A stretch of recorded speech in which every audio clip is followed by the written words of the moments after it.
So what do Hunter Biden and former President Trump have in common?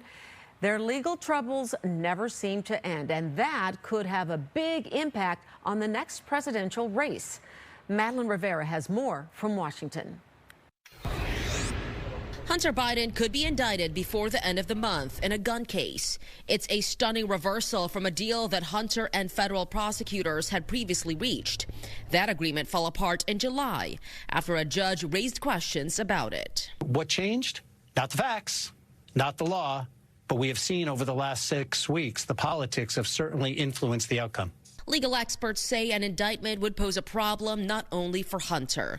The presentation of evidence could also be potentially risky for his father, President Biden, as he runs for re-election. To the extent there's something being hidden here about this alleged sweetheart deal, it's going to be made public in a way that would not otherwise be. Former President Trump, the GOP presidential primary frontrunner, is tackling his own set of troubles. In Colorado, a group of 6 Republican and unaffiliated voters filed a lawsuit to remove Trump from the ballot.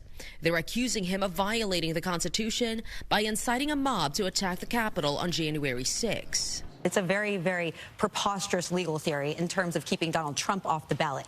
We have to remember that Donald Trump has not been charged with any sort of insurrection or rebellion. In Atlanta, Georgia's Secretary of State Brad Raffensperger is pushing back on similar efforts to bar Trump from the ballot. Raffensperger writes in a Wall Street Journal op-ed, "The American people will make their own decisions." Prosecutors in Georgia say the election interference trial against 19 defendants, including Trump, could take 4 months. But the judge says the timeline could easily be twice that. In Washington, Madeline Rivera, Fox 32 Chicago.